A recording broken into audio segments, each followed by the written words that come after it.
আমরা জাফলং এর একদম কাছাকাছি চলে এসেছি। আমি আর সাইমুম মামা। সাইমুম মামা, তুমি কিছু বলবা?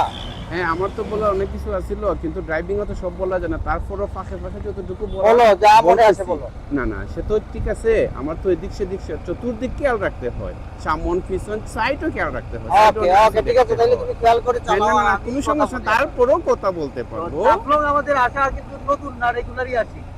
আজকের আসাটা হচ্ছে ও মানে অপরিকল্পিতভাবে হঠাৎ করে আসা। কালকে ওরা বিকেলে বললো আজকে আমরা 12টার সময় জাফলং যাচ্ছি, তুই যাবি আমাদের সাথে?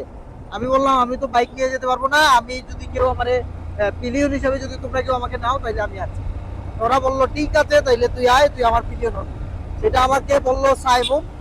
সাইমুম বলার পরে আমরা চলে আসি। আর জাফলং এর খুব কাছাকাছি চলে আসছি এখন। এই যে এইখানে দেখেন, এখানে দেখেন অসংখ্য কাশফুল কাশফুল। ফুটে আছে, এই যে সাদা সাদা কাশফুল।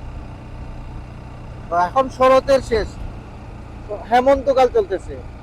হ্যাঁ, শরৎ প্রায় শেষ, ভাদ্র আশ্বিন। এখন বাংলা কোন মাস মামা? বাংলা তো বাংলা জানি না। বোধ হয় আশ্বিন মাস চলতেছে, মানে শরতের শেষ। তবে এইটুকু জানি, তো এটা শরৎ হেমন্ত কাল চলতেছে। এবছর শরৎ কোন দিকে গেল বলতেই পারি না। শরতের যে নীল আকাশ, শুভ্র সাদা মেঘ, এগুলো এবছর দেখাই হয় না।